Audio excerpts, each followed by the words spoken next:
Linking a survey to a pop-up for delivery. Once you have finished creating your survey and you've finished setting up the shell of the survey, finished adding all of the questions, you now need to link that survey to its delivery method.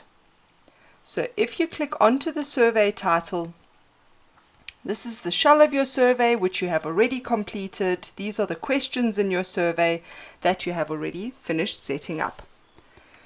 The next step is to publish your survey. To publish your survey, you tick the survey that you are wanting to publish in this checkbox. You click on your Publish button. The publishing of the survey does not mean that your target audience is going to start seeing it. Publishing your survey makes the survey available to your staging users to start with the previewing and the testing of that survey. The survey has to be published in order to preview it. So if you are trying to preview your survey and the preview is not arriving, it is possible that your survey has not been published. Once you have finished testing your survey and amending what needs to be amended, your Promote to Live button is the one that is going to send this survey to the rest of the intended target audience. But for now, we're just going to publish the survey by clicking onto the Publish button. It says by continuing, you will make the selected survey available for all staging users. Do you wish to continue? You say yes. It says the selected survey has been published. If you click on OK, very important pop-up box has just arrived. It says this survey needs to be linked to a pop-up.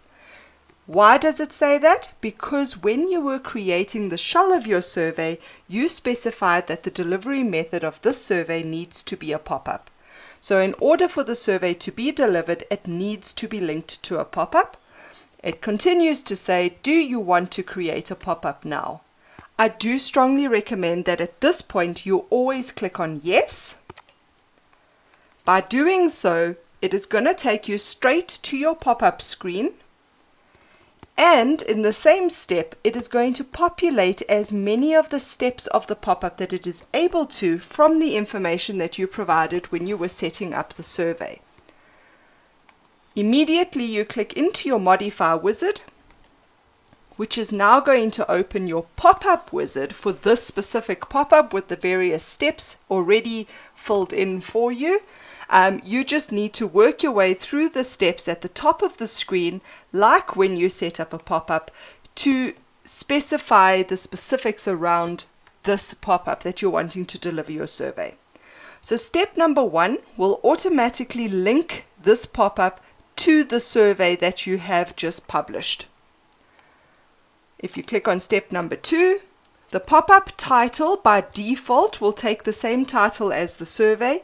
You can change it. So if I wanted to make my pop-up arrive and say comms survey as my title, you are able to change your title as well as your pop-up text. In step number 3, it will default to please click here to answer the survey, but again, you can modify the text on the pop-up that is going to deliver your survey. Step number 4 is your pop-up icon. It will always default to do not show icon. You are, however, able to specify, perhaps I wanted to display the standard information icon. Step number 5 is the date and time range. This is one of the steps that you cannot modify in the pop-up. Your date and time range takes the same date and time range that you specified when setting up your survey, because your pop-up or delivery method has to run for the same duration as the survey. If you do need to change these dates and times, it needs to be modified in your survey screen, and then that will automatically pull through to the linked pop-up. Your display type, this is the display type of the pop-up itself. How much flexibility is your end user going to have on the pop-up when it arrives? You can make your pop-up snoozable, which means the pop-up arrives, you can snooze the pop-up without having to go into the survey. You can then complete the survey when it returns if it is more convenient to do so. You'll see that when the pop-up is linking to a survey, you are not able to make the pop-up dismissible. That option is grayed out. And basically, you cannot dismiss a pop-up linked to a survey because you need the user to click through to the survey and read the introduction explaining what the survey is about before they can make the decision whether or not they want to dismiss it. We will make our pop-up snoozable. We'll give people the option of 30 minutes, 1 hour, and 2 hours. And you'll see that my autocritical is grayed out. This is also derived from the setup in the survey. I had made my survey autocritical after 3 snoozes, so the same setting applies to the pop-up that is going to deliver it. Step number 7 is your pop-up position. Where on the screen would you like the pop-up to arrive when it delivers your survey? By default, it is going to select the bottom right. You can change it, or you can leave it at the bottom right. Step number 8 is your pop-up skin. Automatically, it will select use your default skin, which if I have a look in the preview, looks like that. You are able to select a custom skin if you've got a specific skin that you want to deliver this pop-up, provided you have imported that skin into the skins library. If you want to find out how to do that, please refer to the videos on importing pop-up skins. For now, we're going to leave it on default. Step number 9, automatically do not repeat is selected. You are not able to modify this step. A pop-up linking to a survey can only be a once-off. So your pop-up and your survey are aware of one another. The pop-up will keep returning as a reminder until the survey has been completed. Thereafter, the pop-up will not return. That is what do not repeat means.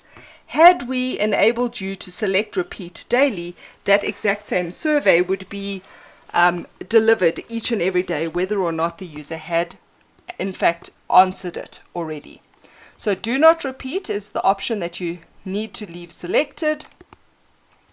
Your target users, this screen here is going to pull the targeting automatically from your survey. So whatever targeting you specified in your survey setup will pull through into here.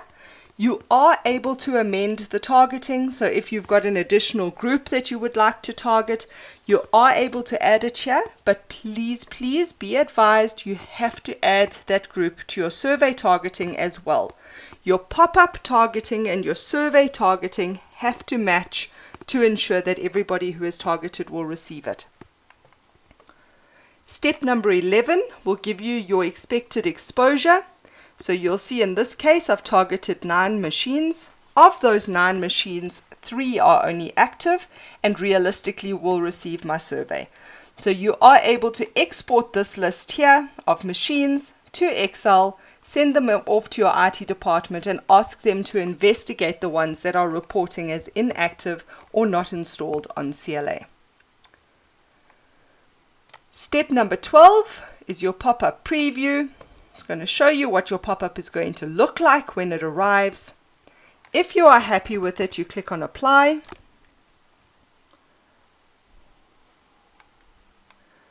And then on OK.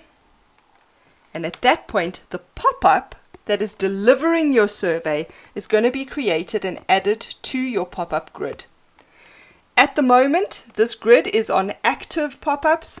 Had you been setting up this pop-up to start at a date in the future, it would have gone into your pending pop-ups drop-down list.